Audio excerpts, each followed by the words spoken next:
허락하신 하나님 말씀, 우리 갈라디아서 말씀 보도록 하겠습니다. 오늘 허락하신 하나님 말씀은 갈라디아서 4장 21절부터 31절까지 말씀입니다.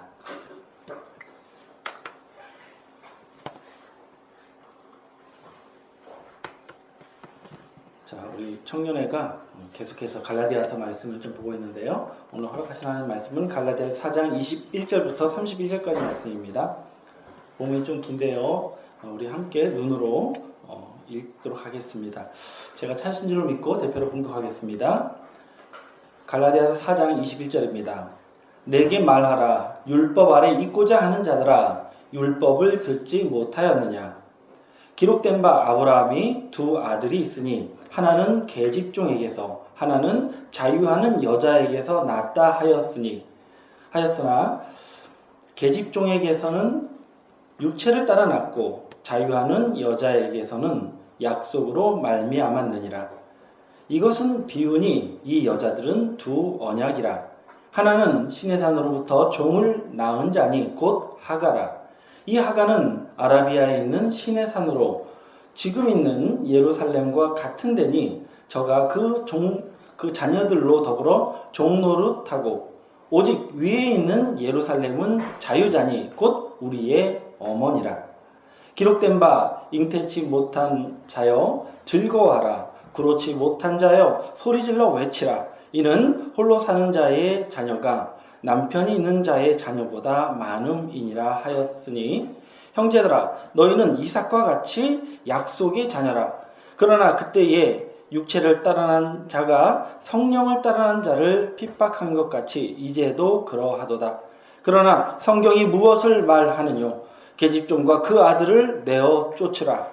계집종의 아들이 자유하는 여자의 아들로 더불어 기업을 얻지 못하리라 하였느니라. 그런즉 형제들아, 우리는 계집종의 자녀가 아니요 자유하는 여자의 자녀니라. 아멘.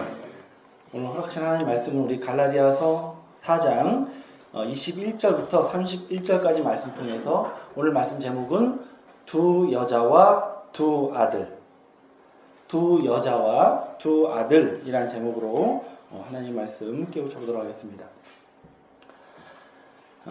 우리가 신뢰하고 있는 이 하나님의 말씀이 기록된 성경에는 항상 두 가지 길과 두 가지 방향을 제시하고 있습니다.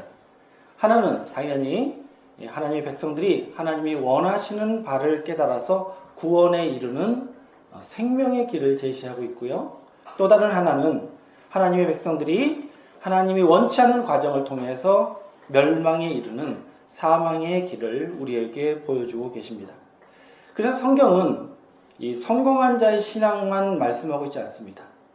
그 반대편에 있는 실패한 자의 모습도 함께 조명해주고 계신 말씀이 성경이라는 것을 알기를 원합니다. 네. 자, 이처럼 성경이 굳이 이 생명의 길과 더불어 이 사망의 길을 우리에게 보여주고 있는 것은 당신의 백성된 우리들이 이 두 가지 가운데서 구원의 길, 이 생명의 길을 찾아서 지혜롭게 하나님이 원하시는 바를 걸어가기를 바라시면서 우리에게 이 말씀을 주셨다는 것을 알기를 원합니다.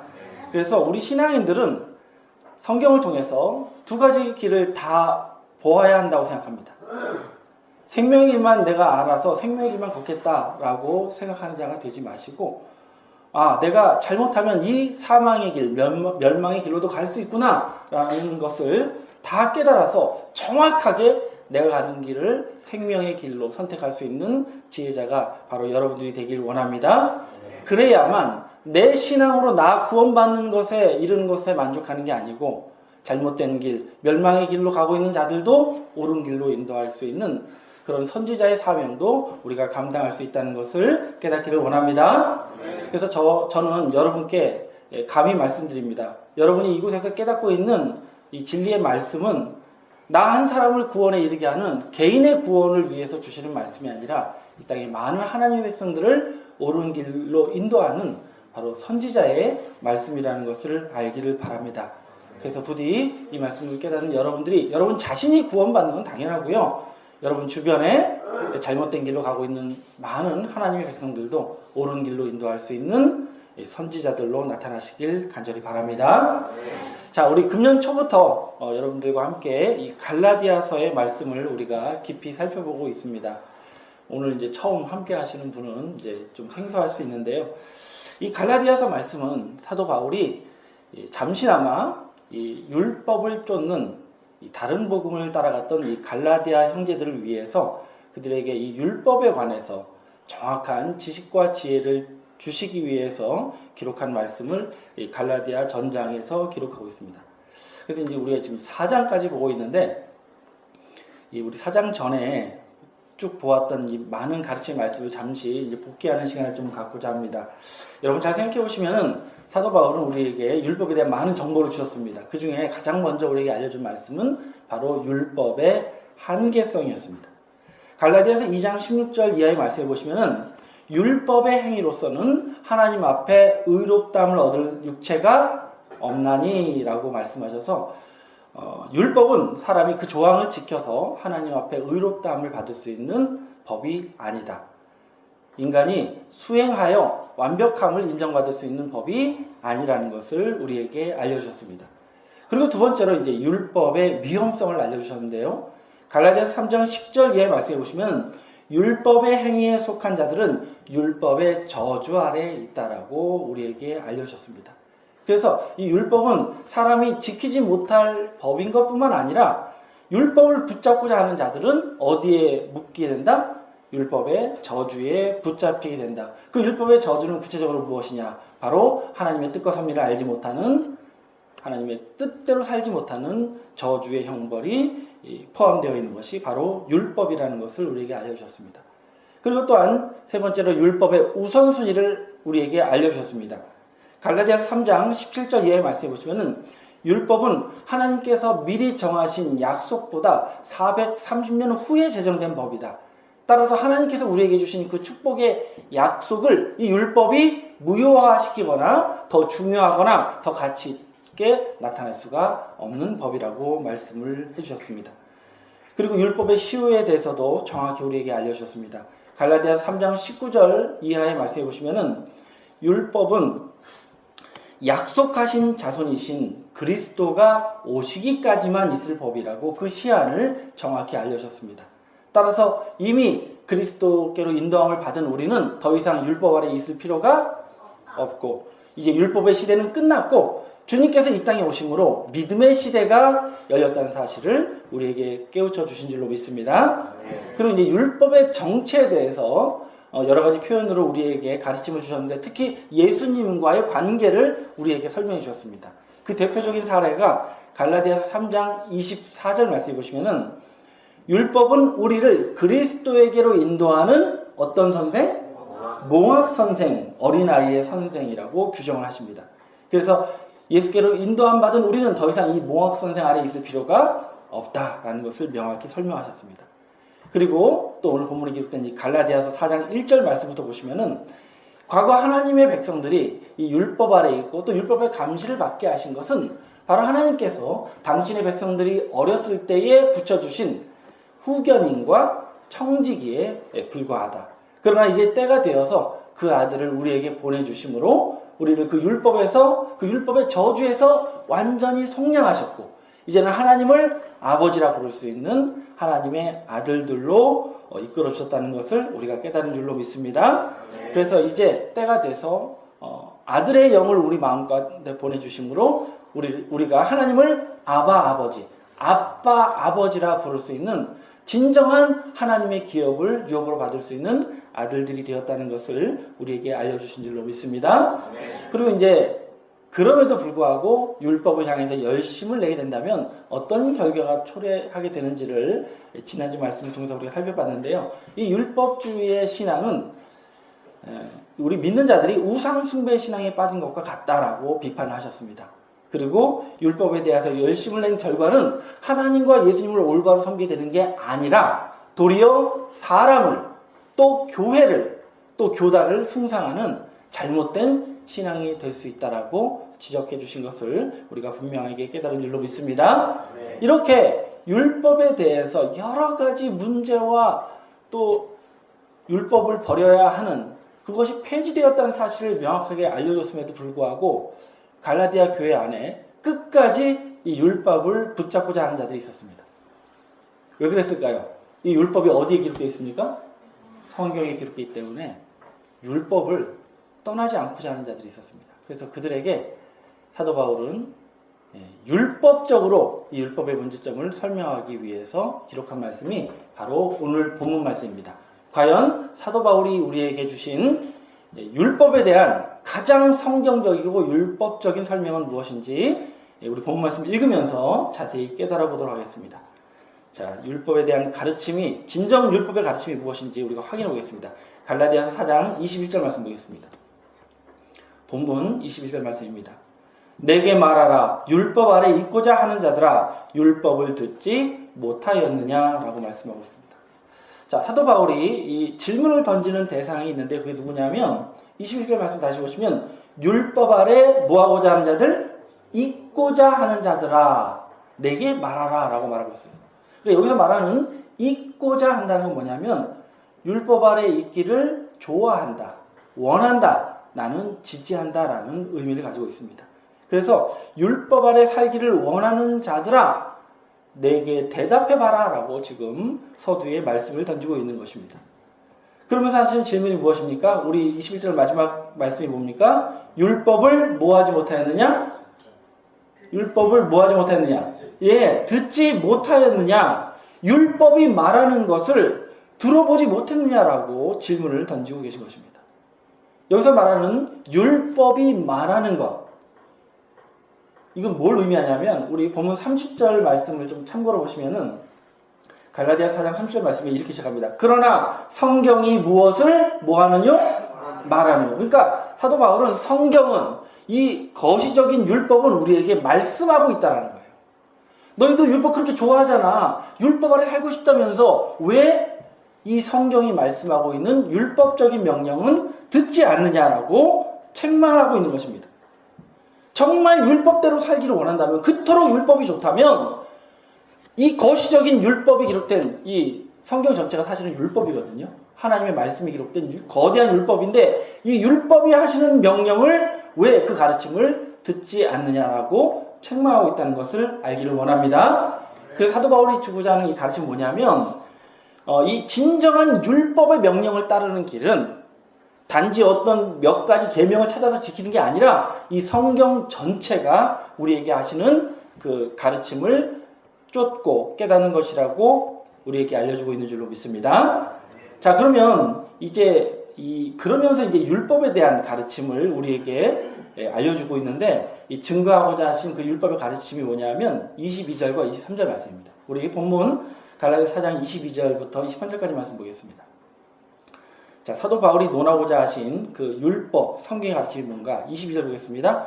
기록된 바 아브라함이 두 아들이 있으니 하나는 계집종에게서 하나는 자유하는 여자에게서 낳았다 하였으나 23절입니다. 계집종에게서는 육체를 따라 낳고 자유하는 여자에게서는 약속으로 말미암았느니라 라고 말씀하고 있습니다. 자, 이 율법 아래 고집을 부리고 있는 자들에게 사도 바울이 율법적으로 지금 시비를 건 거예요. 자, 율법 그렇게 좋아하지? 우리 율법적으로 한번 따져보자 하시면서 언급하신 말씀이 뭐냐면 바로 창세기 16장과 17장에 이어서 걸쳐서 기록되어 있는 아브라함의 가정사를 율법이라고 소개를 하고 있습니다. 그러니까 어떤 레위기에 있는 법조항을 말씀하고 있는 줄 알았더니 그게 아니에요. 뭘 설명하고 있는 거예요? 아브라함의 가정사. 아브라함이 두 가지 종류의 아들을 낳게 되었던 그 가정의 사건을 설명하고 있는 것입니다.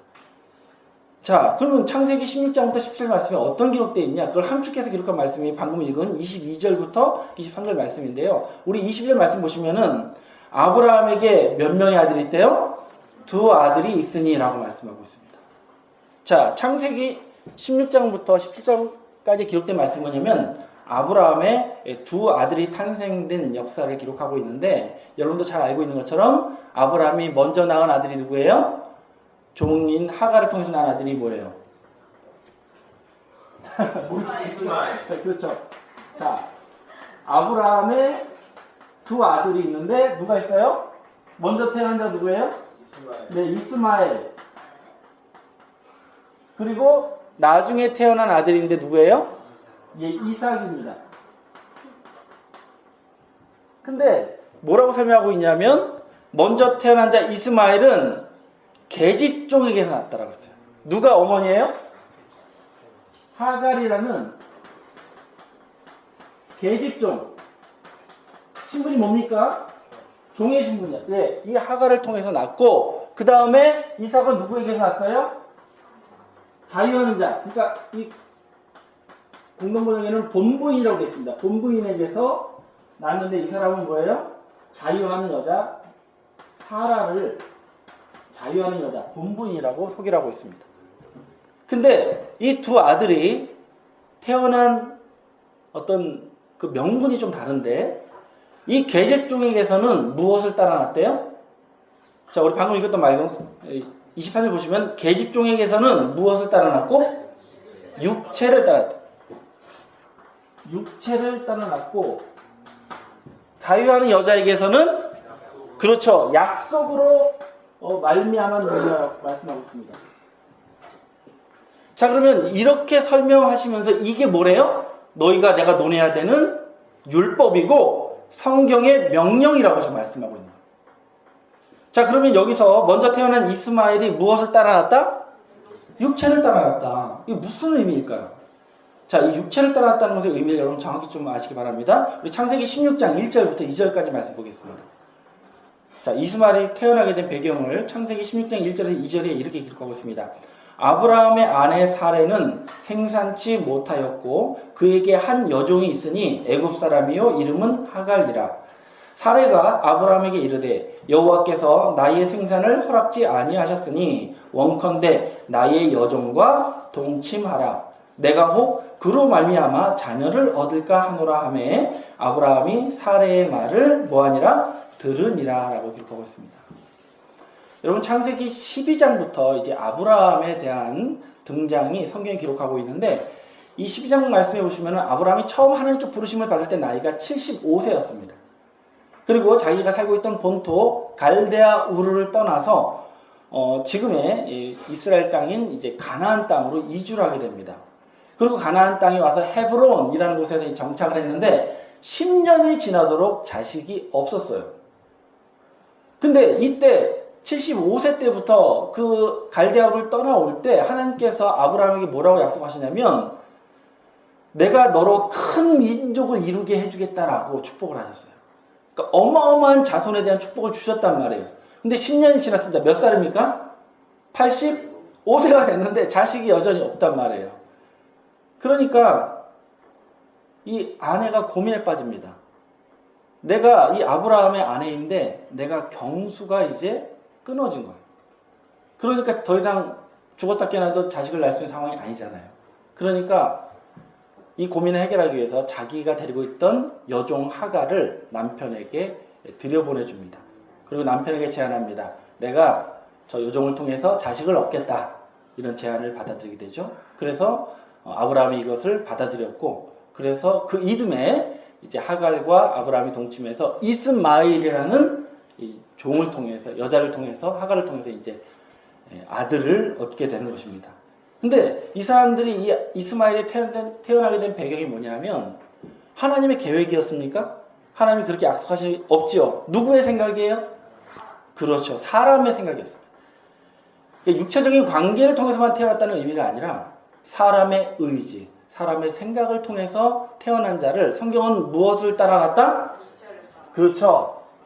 육체를 따라놨다라고 성경을 기록하고 있는 것입니다. 자, 근데 이제 두 번째로 이삭, 본부인 사라를 통해서 태어난 아들은 무엇을 쫓아 태어났대요? 약속으로 말미암았느니라라고 했는데 이 약속을 따라놨다라는 것이 어떤 의미인지 또 보겠습니다. 창세기 17장 1절 말씀 보겠습니다. 자, 이제는 이삭이 태어나게 된 배경을 좀 보겠습니다. 창세기 17장 1절입니다. 아브라함의 99세 때에 몇 년이 지났습니까? 자, 아까는 이스마엘 날 때 몇 살이었어요? 예? 몇 살이었죠? 이스마엘 날 때가 86세였어요. 86세였는데 99세 때에 하면 몇 년이 지난 거예요, 지금? 그렇죠. 한 장 넘어갔더니 13년이 넘는 세월이 지났습니다. 그때 하나님이 나타나십니다. 여호와께서 아브라함에게 나타나서 그에게 이르시되 나는 전능한 하나님이라 너는 내 앞에서 행하여 완전하라 라고 말씀하십니다. 자, 이스마엘이 태어나고 거의 14년이 지난 뒤에 이제 아브라함의 나이 99세가 되었습니다. 근데 하나님이 나타나셔서 구체적인 자식에 대한, 과거에는 그냥 큰 민족을 이루게 하겠다라는 막연한 약속을 하셨다면 이제 디테일한 약속을 주십니다. 어떤 약속을 주시냐면 네 아내 사라가 지금 나이가 거의 90살이 다 됐는데 그 사라가 네게 아들을 낳아줄 것이다 라고 제안을 하십니다. 그러니까 아브라함은 이미 자식이 있어요? 없어요? 있죠. 지금 몇 살 됐어요? 이스마엘이? 14살. 이제 거의 중학생 좀 컸단 말이죠. 컸으니까 뭐라고 얘기를 하냐면 하나님, 속으로 웃었어요. 사실 이제 지금 이제 무슨 애를 낳아.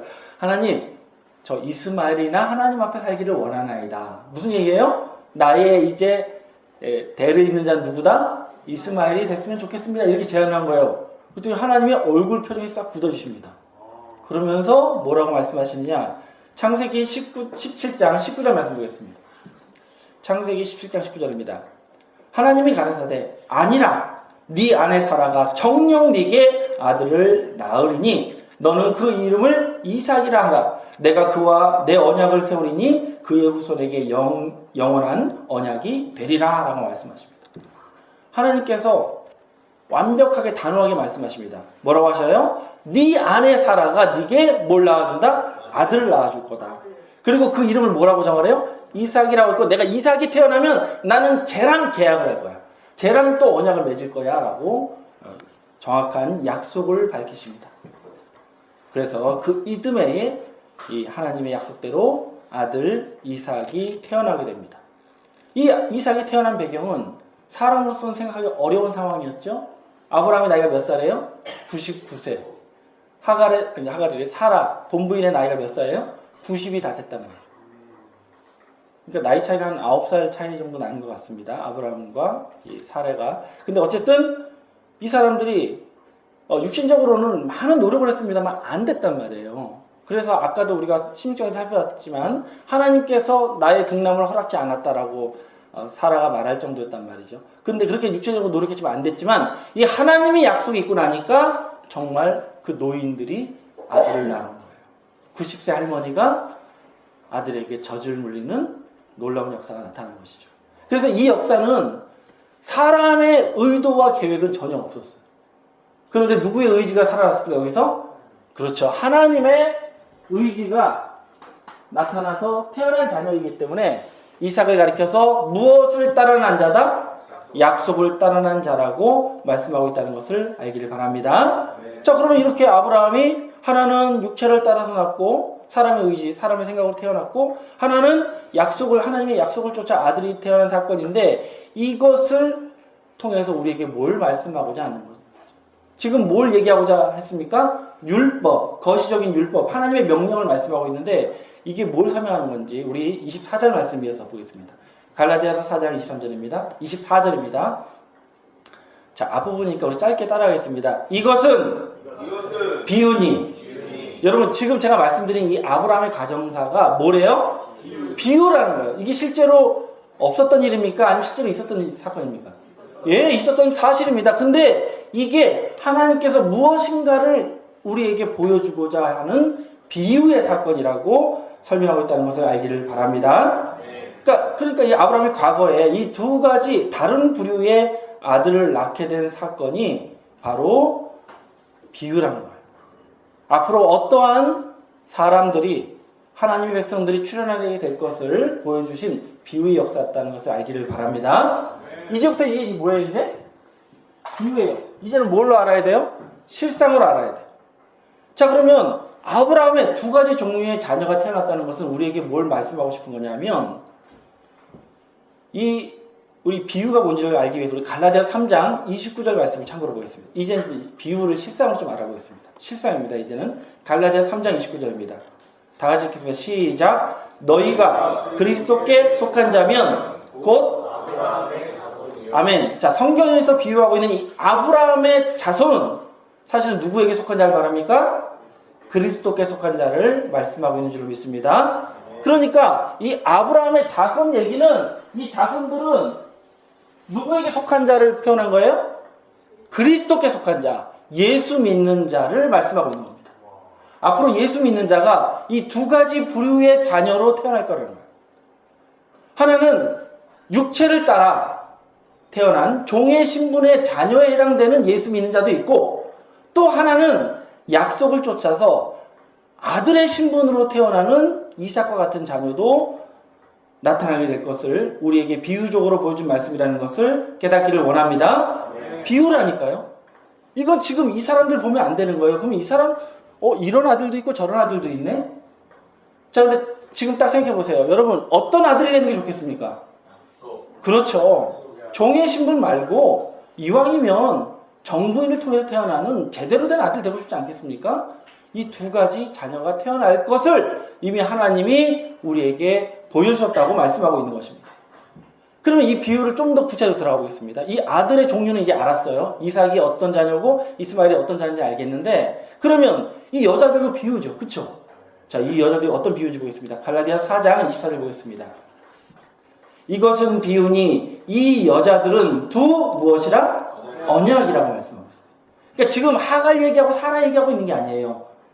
하나님의 백성들이 두 가지 언약을 통해서 예수 믿는 자로 나타날 것을 비유로 보여준 사건이라는 것을 알기를 바랍니다. 이 두 여자는 하나님의 두 가지 약속을 말씀하고 있는 거예요.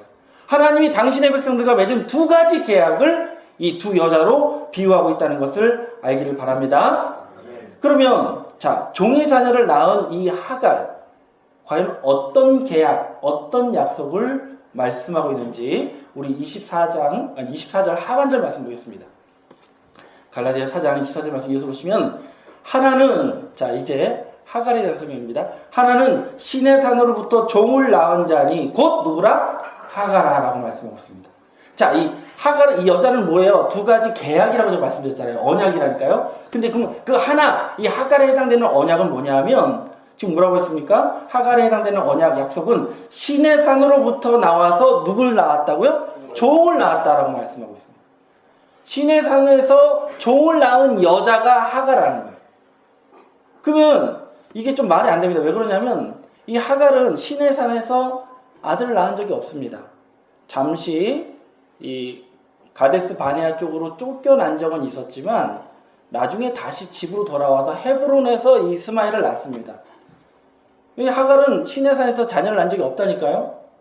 그럼 여기서 말씀하고자 하는 신의 산에서 종의 자녀를 낳은 언약은 뭘 말하는 걸까요?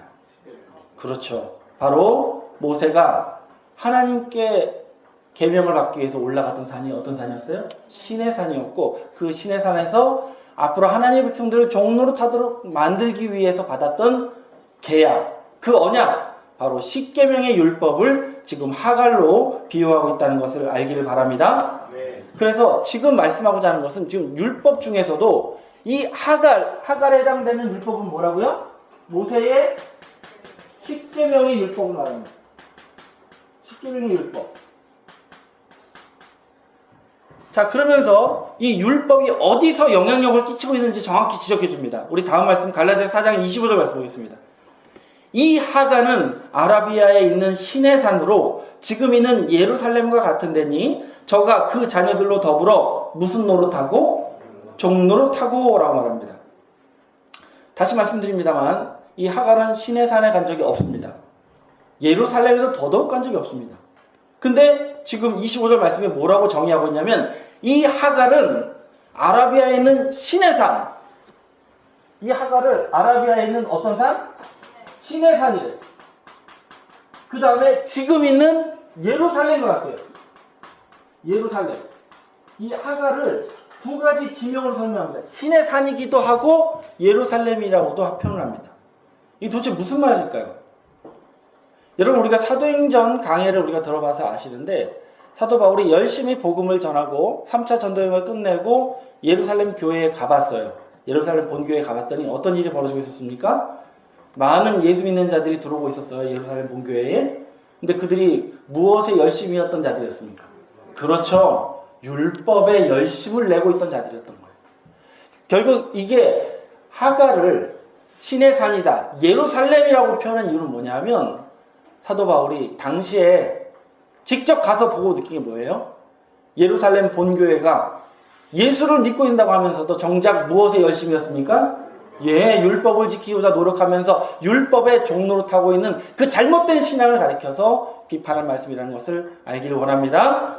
그래서 지금 그 예루살렘 교회에 그 율법을 쫓고 있는 성도들만 늘어나고 있는 율법주의의 교회로 변질되고 있는 그 예루살렘 본교회를 사실상 비판하면서 하시는 말씀이 하가이 교회다, 시내산 교회다, 예루살렘, 땅에 있는 예루살렘 교회라고 책망한 말씀이라는 것을 알기를 원합니다.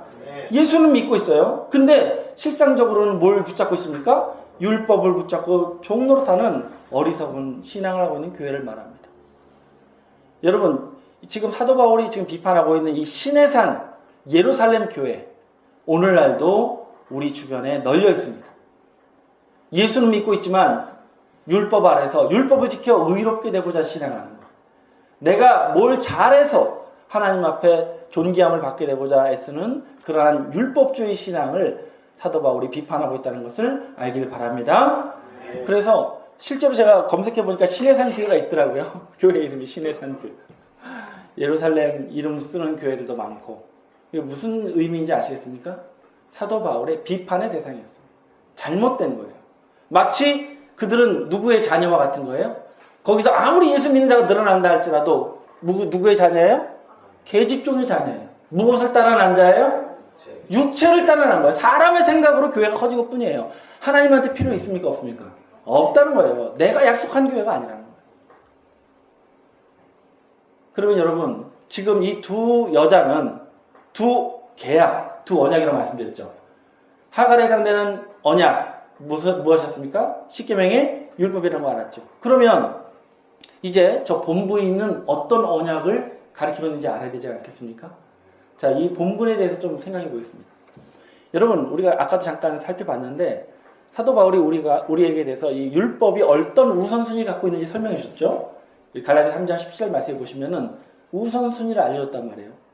이 율법보다 더 높은 우선순위를 갖고 있는 하나님과의 약속이 있었어요. 뭐예요? 하나님이 직접 주신 언약이었습니다. 자, 우리 그 내용을 갈라디아 3장 17절 말씀으로 확인해 보겠습니다. 갈라디아 3장 17절입니다. 내가 이것을 말하노니 하나님의 미리 정하신 언약을 430년 후에 생긴 율법이 없이 하지 못하여 그 약속을 헛되게 하지 못하느니라 라고 말씀하고 있습니다. 결국 이 약속의 자녀를 낳게 되는 이 사라에 해당되는 언약은 율법보다 언제 주신 것? 430년 전에 아브라함에게 주셨던 하나님의 언약의 말씀이라는 것을 알기를 바랍니다. 바로 이 하나님이 미리 정하신 약속의 자녀 누구십니까? 하나님이 정하신 약속, 그렇죠. 예수 그리스도를 통해서 주신 우리에게 주신 이 생명의 복음이 바로 율법보다 더 430년 전에 주셨던 하나님께서 우리에게 주신 계약이라는 것을 알기를 바랍니다. 그 복음, 우리가 율법에서 해방받았다는 걸 깨닫고 우리가 하나님의 종이 아니라 하나님의 아들 되는 이 놀라운 신분 변화의 축복을 주시는 이 언약, 이 복음의 약속이 바로 무엇으로 비유되고 있습니까? 본부인 사라로 비유되고 있다는 것을 알기를 바랍니다. 이해 가십니까? 지금 무엇과 무엇을 비교하는 거예요? 율법과 지금 우리가 깨닫고 있는 그리스도의 복음을 비교해서 설명하고 있는 거예요. 너희는 어떤 자녀가 될래? 어떤 자녀가 될래? 지금 우리에게 말씀하고 있는 겁니다. 그래서 이것을 예루살렘으로 다시 표현하십니다. 왜냐하면 우리 지금 율법을 열심히 지키고 있던 예루살렘 본교에 있었잖아요. 그렇죠? 그거랑 다른 개념의 예루살렘을 설명하는데 뭐냐 하면 저건 땅에 있는 예루살렘이고 복음을 쫓아 신앙하고 있는 주 예수의 복음을 쫓아 신앙하고 있는 그 율법에서 해방받는 복음을 쫓는 자들은 하늘에 있는 예루살렘이라고 설명합니다. 우리 그 내용을 갈라디아 4장 26절 말씀 보겠습니다. 갈라디아 4장 26절 말씀 굉장히 중요한 말씀이니까 우리 다 같이 읽겠습니다. 시작! 오직 위에 있는 예루살렘은 자유자니 곧 우리의 어머니라. 자, 바울은 우리를 하나님의 아들로 낳아주신 어머니가 계신데 그 우리를 낳아주신 어머니는 땅에 있는 예루살렘이 아니라 어디에 있는 예루살렘? 그렇죠. 위에 있는 하늘 예루살렘이라고 설명하고 있는 것입니다. 예루살렘 본교회가 율법을 끌어안으면서 땅에 있는 예루살렘 교회로 존재했다면 우리를 주 예수의 복음으로 인도해서 하나님의 아들로 나타나게 하는 그 복음이 증거되는 교회는 어디 있는 예루살렘이에요? 위에 있는 예루살렘 교회라는 것을 알기를 바랍니다. 근데 그 예루살렘 교회를 자유자라고 불렀어요. 뭐라고요? 자유자래. 그럼 무엇을 말합니까? 무엇의 종로로 타지 않고 있다는 거예요. 그렇죠. 율법에서 해방되는 진정한 자유의 복음을 우리에게 주시는 그 교회, 그 모체의 교회가 바로 하늘 예루살렘 교회라고 우리에게 알려주고 계신 줄로 믿습니다. 네. 여러분 보십시오. 지금 제가 이 예루살렘을 교회로 지목하고 있습니다. 저는 오늘은 꼭 이 교회로만 해석하고 싶습니다.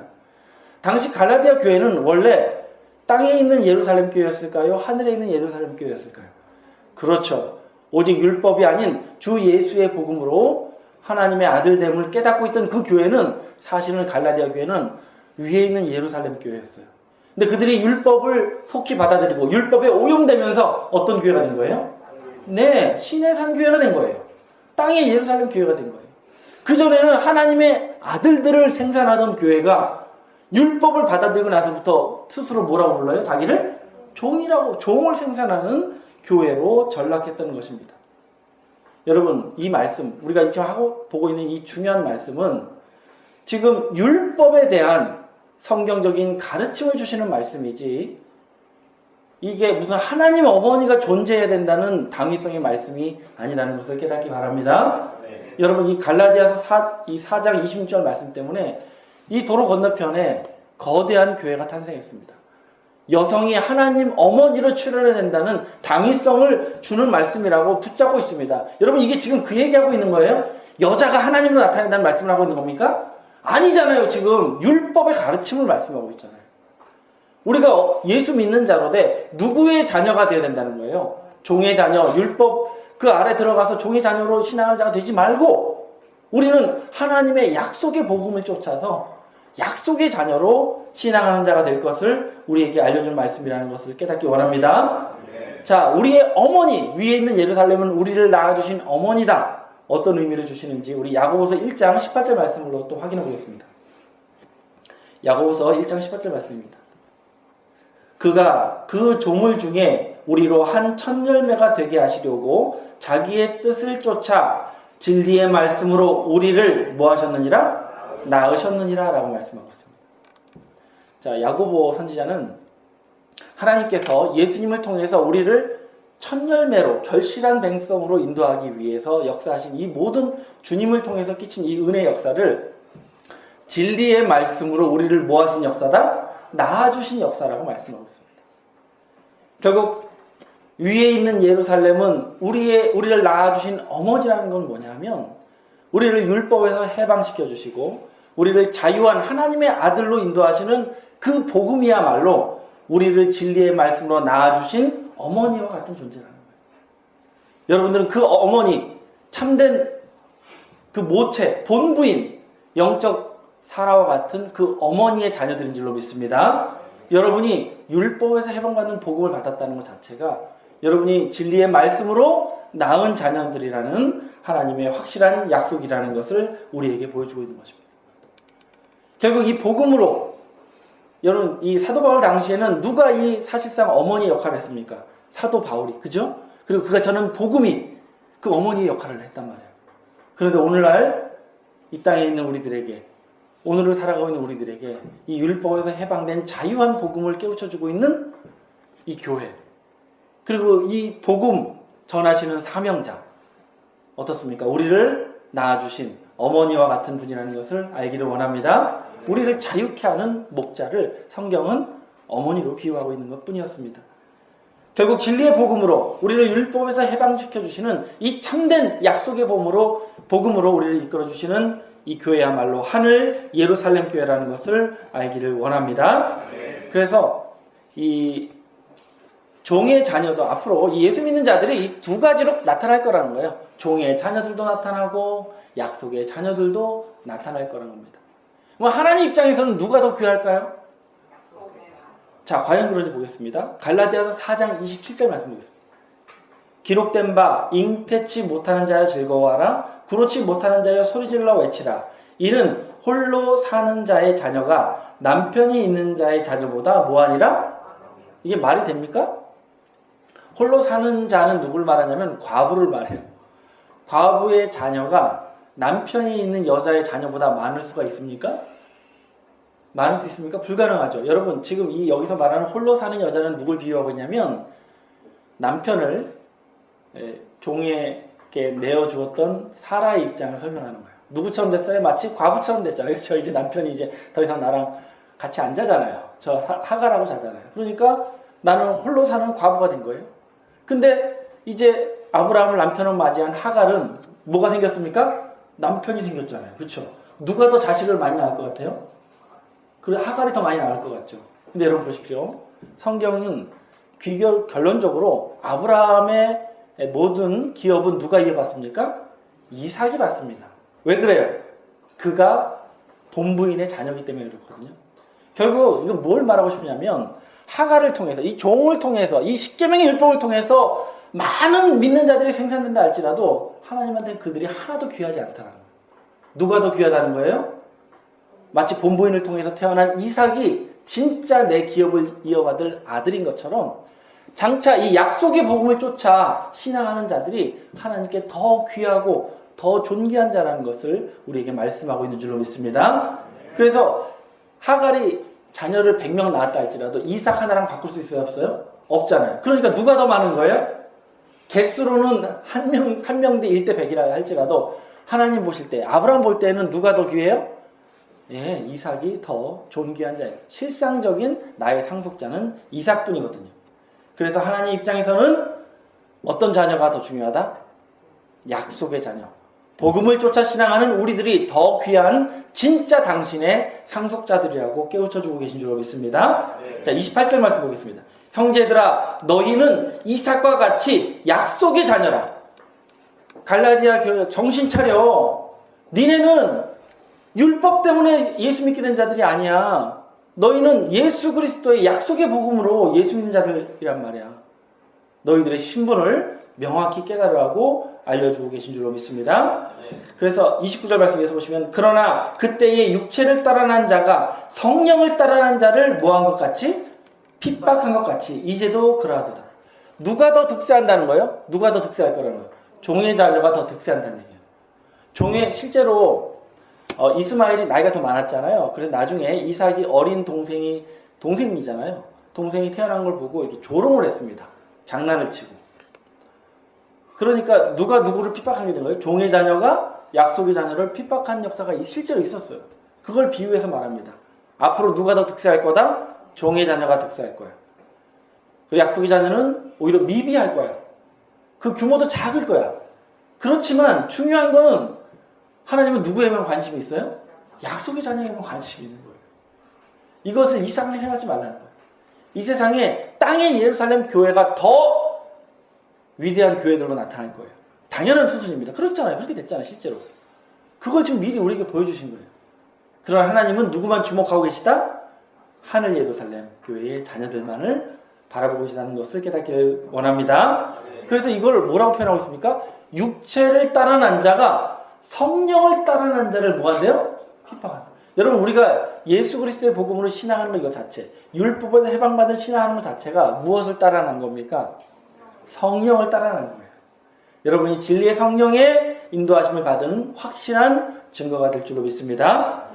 자, 그런데 중요한 건 뭐냐면 결국 성경은 뭘 말하고 싶은 거냐면 지금 율법 얘기하고 싶은 거잖아요. 성경의 가르침을 최후로 이제 말씀합니다. 우리 갈라디아서 4장 30절 말씀 보겠습니다.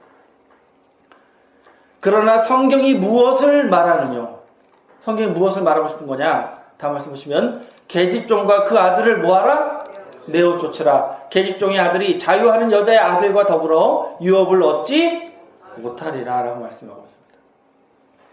이 계집종의 아들로 태어나는 이 율법을 신앙하게 되는 예수 믿는 자들의 최후가 어떻게 될 걸 말씀하고 있냐면 실제로 창세기 21장 10절 말씀해 보시면은 이 이삭이 태어난 것을 축하하는 자리에서 이스마엘이 형이니까 이 동생을 희롱합니다. 그걸 사라가 봤어요. 기분이 어땠을까요? 무지 안 좋았겠죠. 그래서 아브라함이 쫓아가서 남편한테 쫓아가서 명령을 합니다. 저 계집종과 저 아들 내쫓아 주세요. 왜냐하면 이렇게 살다간 저 종이 내 아들과 혹시 같이 유업받을까 내가 두렵습니다. 빨리 내쫓으세요 합니다. 근데 아브라함 입장에서는 이스마엘도 자식이잖아요. 고민에 빠졌죠. 하나님의 천사가 나타나서 말합니다. 누구 말 들어라? 마누라 말 들어라. 그 잘못될 거 없다. 왜? 약속의 자는 누구뿐입니까? 이삭뿐입니까? 이 역사를 그대로 옮겨서 지금 설명합니다. 계집종과 그 아들을 뭐하라? 내어 쫓으라. 이것이 하나님의 명령이라는 것을 알기 바랍니다. 이게 율법의 명령이란 말이에요.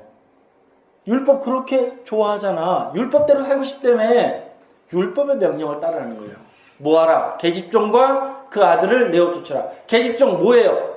실상이 뭐였어요? 십계명의 율법이었습니다. 그리고 계집종의 자녀가 누구예요? 율법을 쫓는 예수 믿는 자들이에요. 여러분, 하나님의 교회에서는, 진짜 예수님의 몸된 교회 안에서는 율법은 쫓아내야 되고, 그 율법을 쫓고자 하는 자들도 교회 안에 남아있을 수 없다는 것입니다. 왜요? 같이 유업을 받으면 안 되니까. 진짜 하나님의 나라 천국은 누가 받아야 되는 거예요? 약속의 자녀가 받아야 되니까, 앞으로 이 땅에 그리스도의 나라가 이루어진다 할지라도 이 땅에 이루어지는 하나님의 나라는 저 율법을 쫓고 율법 아래 신앙하고자 했던 저 예수 믿는 자들은 필요 없고, 오직 복음을 쫓아 약속의 자녀로 신앙한 너와 같은 자들만이 나의 자녀라고 성경은 말씀하고 있다는 것을 알기를 원합니다. 이 성경의 명령입니다. 이게 진짜 율법입니다. 가장 거시적인 하나님의 가르침이라는 것을 알기를 원합니다. 율법을 쫓고 율법 밑에서 의롭다움을 얻고자 하는 그 구태한 신앙은 이제 우리 신앙의 삶 속에서 쫓겨나야 할 줄로 믿습니다. 그래서 이제 실제로 이 이스마엘과 하갈은 바란 광야로 쫓겨나가서 거기서 이제 또 다른 민족으로 형성하게 됩니다. 그리고 하나님께서 이스마엘을 축복하셔서 그를 통해서 12방백이 태어납니다. 그 방백들이 지금의 이제 그 걸프전에 해당되는 저 아랍 국가의 조상들이 됩니다. 그들이 형성된 배경이 실제로 그래요.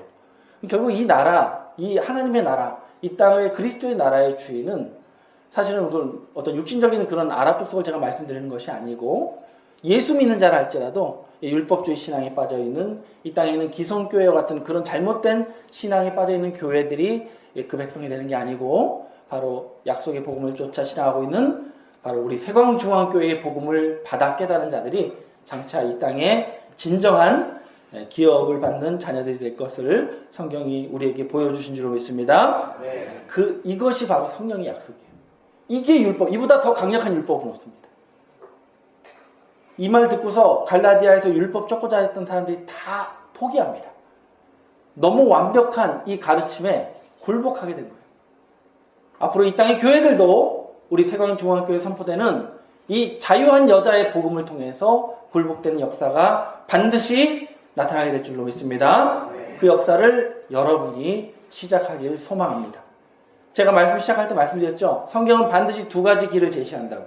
왜요? 여러분이 생명의 길만 가는 게 아니고 그 사망의 길로 가는 자들도 인도해야 될 거 아니에요. 우리 다 알잖아요. 지금 이 계집종의 자녀로 태어나는 길도 알고 우리 약속의 자녀로 태어나는 길도 우리가 알잖아요. 더더욱 우리가 큰 사명을 받은 자녀들임을 명심하는 여러분이 되길 바랍니다. 마지막 말씀 보겠습니다. 갈라디아 4장 30절입니다. 그런즉 형제들아, 우리는 계집종의 자녀가 아니요 자유하는 여자의 자녀니라 라고 말씀하고 있습니다. 그러니까 어떻게 우리가 계집종의 자녀가 됐어요? 우리가 신분이 명확하게 드러났는데, 우리가 본부인의 자식이라는 것을 명확히 알았는데 어떻게 우리가 다시 율법으로 돌아가고 어떻게 종로로 타는 신앙을 고집할 수 있겠느냐? 결단코 그럴 수 없다라고 우리에게 깨우쳐주고 계신 줄로 믿습니다. 여러분, 오늘 이 두 아들과, 제목은 그게 아니죠, 두 여자와 두 아들의 비밀을 깨달은 여러분들은 이제 여러분의 신분이 명확해졌습니다.